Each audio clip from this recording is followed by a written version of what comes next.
Hakino chokunanira usho boye byose oh Yesu urakiranuka mu migambi yawe oh Yesu urakira. Iyo uririmba umutima yaribabaye igahembuka, abagwayi bari bagwaye bagakira.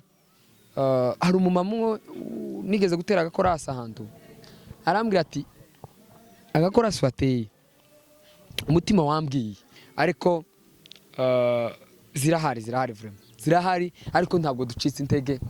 Umufano par exemple kambwira ngo nimbe pasteur cyangwa se umu evangeliste ntabwo no bikunda pe, bigatuma bigusubiza inyuma cyane, ariko iyo ufite uburyo utera imbere ugashika no mu rundi rwego udasanzwe. Mwiriwe cyane bakunzi b'Imuhira Studio, nkuko musanzwe mumenyereye ni chaîne yanyu mukunda cyane Imuhira Studio. Njewe uri kuri microphone nkaba nitwa Gisubizo Bonfils nkuko musanzwe mubizi. Imbere za kamera zacu murahabona umundi musore mwiza cyane kabisa, yifunze kabisa nkuko mubibona. Hanyuma twongeye kubashimira kandi mwe mukomeje gukora subscribe kuri chaîne yacu, namwe mutarayikora kugira ngo mukomeze muyikore. Hanyuma reka tubaze uyu musore amazina yiwe ko yitwa kubasanze batamuzi, abibwire neza. Karibu, turakwakiriye kwanza musore mwiza, kugira ngo wibwira abadukurikiranye hano kuri chaîne y'Imuhira Studio. Karibu. Murakoze. Ku mazina nyitwa Mbabazi Patrick, ndi umuririmbyi w'umurimo nkora, korera mu itorero bita Agape no mu migwi itandukanye nka Adonai. N'uyu munsi ni mu gikorane cyayo turi ahantu se twita gute mu cyaro. Ku ikoti giwe n'ishati yirabura cyane. Uyu munsi tukaba twahuriye ahantu heza cyane mu murimo w'Imana, mu gikorwa c'Imana, ahantu yarari mu ivugabutumwa ajya hamwe na ministeri yiwe Adonai, ahantu bita n'ahantu ruguru muri interieur bita mu Kayanza commune Nirango.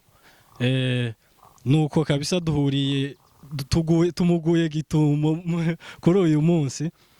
Hanyuma twifuza kumubaza byinshi kubijanye n'umurimo akora. Ngira murabizi cyane mukunze kumubona, uyu muhungu aratwika kabisa, murabizi cyane kabisa ku bantu basanzwe bakurikirana gospel, murabizi cyane kabisa. Hanyuma twifuje kuganira cyane nawe ku bintu bijanye na gospel, uko yatangiye umurimo. Turaza kuganira byinshi cyane kabisa. Reka tubanze tumubaze uko yabonye hano iki kirere cya hano, nico bitaniho naho yarasanzwe aba. Natubwire iki kirere wakibonye gute, bimeze gute? Murakoze. Nkuko mwabivuze turi hano mu Kayanza, muri commune Rango. Twaje mu ivugabutumwa, turi benshi kuko mwabyumvise nkorera muri Adonai, nimwo korera umurimo w'Imana. Rero twaje ahangaha mu gikorwa cy'uburirimbyi, nico twajemo. Okay, urakoze cyane. Waje mu gikorwa cy'uburirimbyi ivugabutumwa, urikora mu buryo kivuga ubutumwa biciye muri Bibiliya cyangwa n'indirimbo. Nubuhe butumwa uvuga? Cyangwa ni ubutumwa bukoze isoni cyangwa budakoze isoni? Ngahe tubwire. Ubutumwa bwose buca muri Bibiliya. Ari ukuririmba ubanza ugasoma Bibiliya, amagambo aba muri Bibiliya niyo turirimba, ariko ni ukuririmba nivyo dukora. Sawa kabisa, urakoze cyane. Ariko indirimbo z'ubu cyane tumenyereye ko abantu bihimbira ibintu bivuye mu mitwe yabo, bijanye n'ubuzima busanzwe, amagambo amwe badakura muri Bibiliya. Hariho amagambo menshi, indirimbo z'ubu zimwe utegera ukumva na amagambo yabo nta jambo bakuye muri Bibiliya. Wowe ubwo ubikora gute? Buriya habe nayo uba ukuye mu mutwe urabisanisha na Bibiliya, usanga bihuye cyane cyane. Byinshi biba biri muri Bibiliya. Teo kwa muvuga ibintu zose biri mu mutwe ngo urushatse no kuririmba ibijanye n'ubuzima bwawe biki ntaco vyogeza ku muntu, cyangwa se ntaco vyogeza kuba twumva.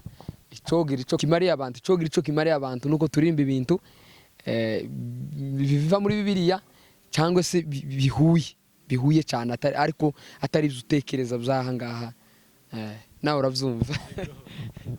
urakoze cyane Patrick, urakoze cyane kabisa. Hanyuma twashaka kukubaza gihe woba waratangiriye kariyeri yawe y'uburirimbyi, warabyize cyangwa ni ibintu bumvishije gusa n'impano? Kubera ko ubu ngubu abantu kuririmba barabyiga, hari abo usanga babyiga mu mashuri, hari abo usanga bagenda gukora amatize kugira ngo babimenye. Ubwo wewe byaje gute? Ngaye tubwire n'igihe wabitangiriye. Oya, kuririmba ntabwo nabyize, ni impano y'Imana nisanzemo, ni kariyeri nisanzemo.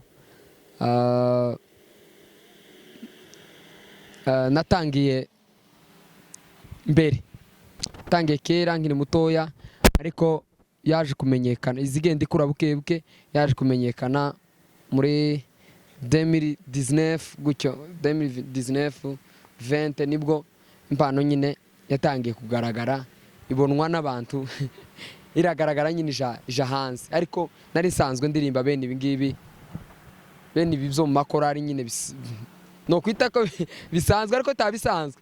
Buriya kuririmba kose ni ukuririmba, fa kuba gusa uririmbira Imana, tabisanzwe bibamo, nta n'ibikomeye bibamo, byose biraresha kandi byose ni ukuririmba tu. Uririmba njyana iyihe se? Ibintu bya gospel ntabyo nzi cyane, wadusigurira? Ijana zose ndaziririmba, ijana zose ndaziririmba cyane, iyo yose wunzanira ndayiririmba, ariko cyane nkunda amazuru, mazuke, sebeni cyane sebeni cyane ndayikunda kabisa, usanga ariyo shikamwe kumva, ariko cyane biterwa n'indirimbo uri kuririmba, biterwa n'indirimbo uri kuririmba. Iyo uririmba indirimbo iyo ariyo yose ari yitonda, ari yihuta, igukozeho, biterwa n'indirimbo uririmba ukuntu ibigukozeho muri ako kanya, ariko injana zose ndaziririmba. Okay, Mbabazi, umuririmbyi wacu kuba ataramwumva aririmba cyangwa se batarabona video ziwe ari kuririmba, twamusaba ko yacishirizaho abantu bukeya kugira ngo abantu babanze bumve impano afite, bakurikirane n'umuziki wiwe. Nta kintu cyo kunanira ushoboye byose, oh Yesu urakiranuka mu migambi yawe, oh Yesu urakiranuka mu migambi yawe. Namenye ko mu butunzi bwawe wangeneyemo umugabane. Amen, amen, haleluya. Urakoze cyane Patrick Mbabazi, uradufashije cyane kabisa kandi utaramishije abari kudukurikirana kuri uyu mwanya. Hanyuma ikibazo nakubaza, muri kariyeri yawe se cyangwa se muri impano yawe ugira y'uburirimbyi, ni izihe mbogamizi ukunze guhura nazo cyane? Imbogamizi zo ntizobura, buriya iyo wakora umurimo w'Imana ntubona imbogamizi nushaka uzowuvemo, ariko ikikwereka neza kuri mu murimo w'Imana uri gukora ni igihe ubona imbogamizi, ariko ugasaba Imana ko ikabigufasha, izo mbogamizi nyine zikagenda zishira, ugaca mu mbogamizi, ugasenga Imana ikagukura muri iyo mbogamizi nyine. Ariko zirahari vraiment, zirahari, ariko ntabwo ducitse intege, tunasonga mbere tunasonga mbere kabisa. Nkatwe tudasanzwe, sinzi uko tudafite iyo mpano yo kuririmba, niki watubwira? Twabyiga se natwe tukaririmba bikavamo ukuntu ubibona? Wahamagarira abantu kuza muri iyo kariyeri yawe y'uburirimbyi, ni iyihe konseri uduheza twebwe tutafite iyo mpano yo kuririmba? nje ntabwo nabyize, n'impano n'impano y'Imana nisanzemo, nsanga nyine birakunda ko ndirimba nyine. Rero kwiga naho bibaho wumva ko bikurimo hogenda ukiga nabyo birashoboka, bibaho. Ariko nimba ufite iyindi mpano yawe nyugwa niyo, kuko naje nyuzwe niyi. Ubu nyine yawe niyo wogira gute ukambwira ngo umufano par exemple ukambwira ngo nimbe pastor cyangwa se umu evangeliste, ntabwo nobikunda pe, kuko iyi ngiyi nyuzwe nayo. Icyo nsaba Imana no kuyifashirizamo, ikayinzamuriramo, ikanyambikira nk'ubwiza n'amavuta, tibigarukira aha ngaha, bibe ku rwego rw'isi. Nico Okay, mu nzira zawe zo gutera imbere uba wumva ari iki cyagufasha cyane kugira ngo utere imbere kurushaho aho ugeze? Kuko turabizi neza ko aho uri ntabwo ariho watangiriye, wagiye utera imbere kandi uracifuza no gutera imbere birenze aho ngaho. Niki cyane wifuza mu buzima bwawe ubonye nk'umuntu agusapotinga akakubwira ati shaka kugusapotinga iyo mpano yawe kugira ngo igere hanze kure cyane, kugira ngo ibashe gufasha abantu bose, hanyuma akakubwira ati niki nshobora kugusapotinga, niki nshobora kugufashamo, wumva ari iki wamusaba muri ico gihe? Cyambere umuntu azabanza akifasha. Cyambere cyo mfasha kwanza nuko no kwegera Imana ngasenga, nico cyambere cyo mfasha. Ikindi kandi ikingoye n'imbogamizi mfite nukubura uburyo. Hari igihe ufite ibintu ariko kubera ko utabufite uburyo tuvuga nyine mu buryo nyine bw'amafaranga, tuvuga uko kubera ko udafite uburyo bikaguhekeramo, rero bikaguhekeramo tugira ico ushikiriza isi cyangwa se abandi bantu baba bakumva, bigatuma bigusubiza inyuma cyane. Ariko iyo ufite uburyo utera imbere ugashika no mu rundi rwego udasanzwe. Nabonye support nk'uko wari ubivuze, ndabizi neza hamwe n'Imana dusenga, hamwe n'Imana twiringiye twoshika kure cyane. Okay, urakoze cyane Patrick. Hanyuma nari nkubajije ubonye umuntu akakubwira ati nje nshaka kuguha ubufasha, ariko ntabwo nguha ubufasha bw'amafaranga, nje umbwira ikintu ukeneye cyane, ikintu ukeneye kugira ngo kiza kigufasha mu gutera imbere, akakubwira ikintu gifatika, ni ikihe kintu wamusaba cyangwa se wamubwira ati nkeneye iki kintu? Ikindi kintu yomfasha atamfashe mu buryo bw'amafaranga, ubwo mfasha yonyegera akazampa inama, kuko dufite abantu benshi batangiye tureberaho baturuta, batangiye no kariyeri kera. Yozampa inama, izo zirahagije. Inama nico kintu kiba gikenewe mu buzima. Ubwo se akubwiye ati mu buryo bwa instrument ntiwabyemera, akakubwira ati nje nta faranga nguheza, umbwira ikintu icyo ari cyo ngikugurire njyewe, singuha ifaranga kuko ndabizi ko uzonona ukazica nabi, ugasanga ntuguze n'ibyo uba ushaka. Ati nje umbwire ikintu icyo ari cyo ndakiguheza, ndakigura, nkigushikiriza ari ikintu. Mpise numva icyo wamufasha, woshiriraho studio babishoboye ukayishiraho, ngazagenda ngaririmba, numva inspiration iraje kagenda ngakora ico kintu gikoze, uwo mufashije cyane. Ico ngico uwo mufashije pe, uwo mufashije. Urakoze cyane Patrick. Hanyuma ni ibihe byiza umaze kubona muri iyo mpano yawe wabwira abantu, ni ibihe byiza wamaze kugeraho?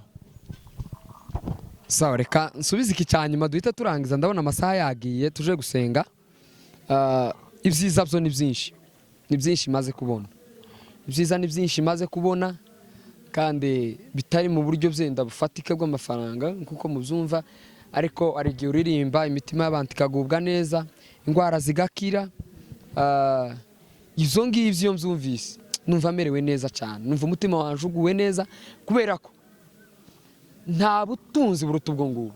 Iyo uririmba umutima yaribabaye igahembuka, abagwayi bari bagwaye bagakira, hari umumama umwe nigeze gutera agakorasi ahantu arambwira ati agakorasi wateye umutima wambwiye ati wogeramo waje gusa ugakandagizamo ikirenge ati ikibazo naringiranye umwaka coshira ndabyizeye ko coshira rero iyo tubonye ibintu k'ibyo bidutera intege cyane nivyo byiza tugenda tubona ndetse n'ibindi no kugira inshuti no iyo uri mu bumana uri muhagaze neza ugira inshuti mfite inshuti nyinshi mu bihugu bitandukanye kubera iki kintu nyine Imana yadushizemo.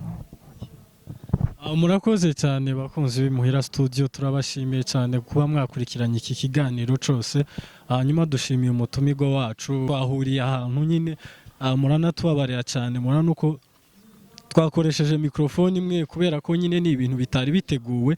Twahuriye mu giterane twese mwivuga butumwa, twifuza kuganira cyane. Turabashimiye cyane kabisa ku bwitange bwanyu mugira.